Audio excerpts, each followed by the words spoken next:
I'm sure you've seen at least one blazer upcycle like these in your life, and to be honest, there are tons of different ways to go about it.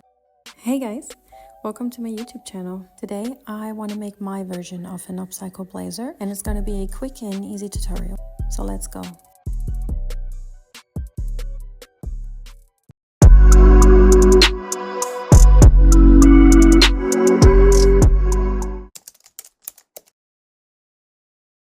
You'll obviously need a thrifted or old blazer. Mine's from a thrift store for 12 bucks, and it's a few sizes bigger.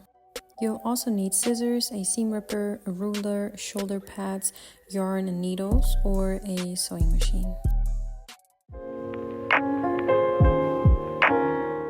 Okay, so I want to seam rip the arms and crop the blazer.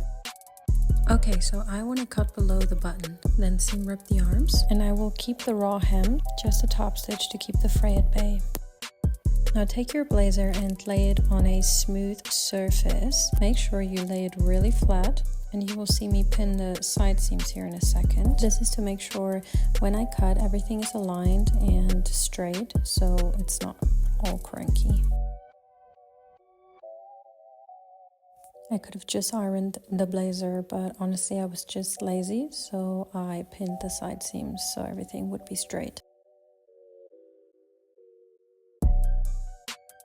Once again, making sure everything lays super duper flat before I cut into the fabric.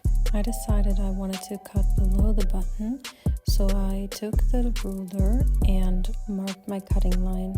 In a second you will see me cut into the fabric, and I used pins underneath the marked line to keep everything straight. I highly suggest you do the same, especially when using fabric scissors and not a rotary cutter.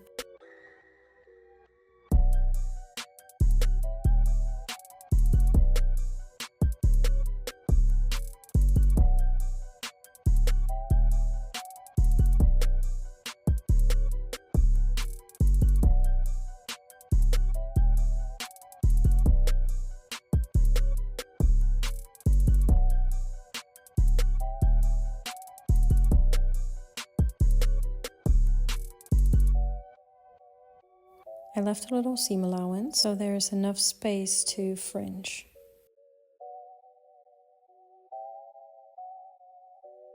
If you wanted to, you could stop here and just top stitch the bottom edge, but I wanted a cropped blazer vest.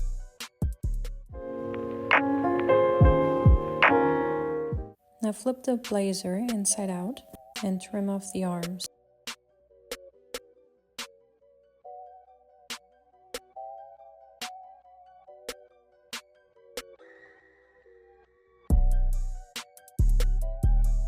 I used a seam ripper as I wanted the edge to fray but not take off too much of the fabric. If I had just cut the arm off, I would have lost a seam allowance, which I didn't want because I wanted to keep the oversized look.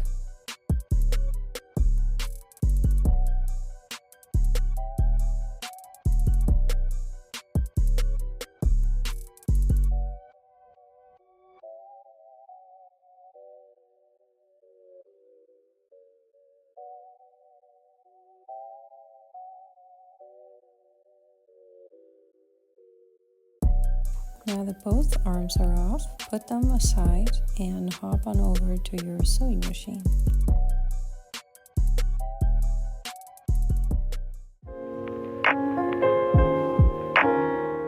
Now on to top stitching. Top stitch around the bottom hem and around both armholes.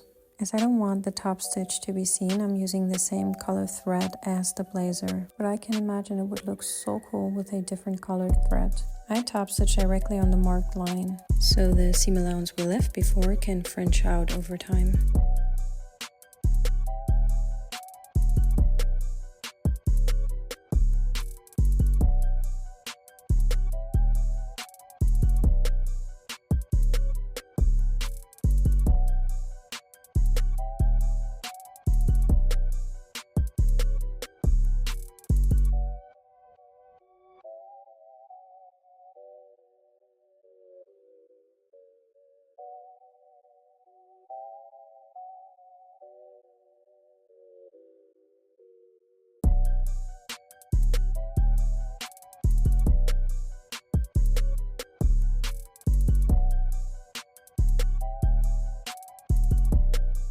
Here you can see how much seam allowance I left from the top stitch to the edge of the fabric. Now after top stitching, I cleaned off and cut off all the thread tails.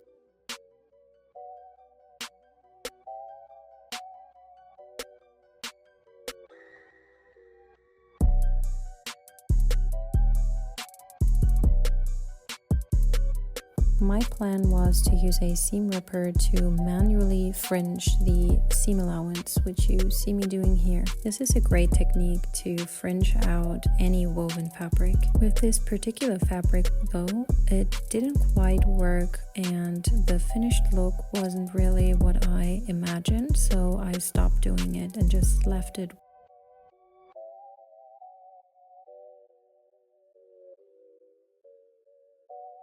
For me, the result of manually fraying looked way too perfect, so I decided it was best to let it keep fraying by itself over time.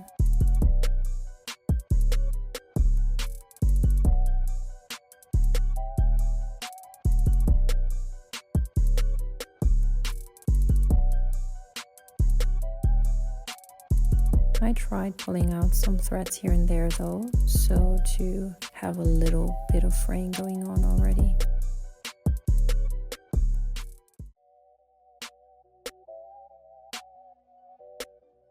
At this point I thought I was done, but I wanted a last fit check to make sure everything sits really nice. And of course, when I wore the blazer, as you can see here, it was a little too wide for my personal liking. So I decided to take it in on the sides for about an inch each. After all, I still wanted to keep the oversized fit. I don't know what happened exactly, but this footage is lost of me taking it in. But I basically just marked an inch on each side and then went straight to my serger to serge off the edges.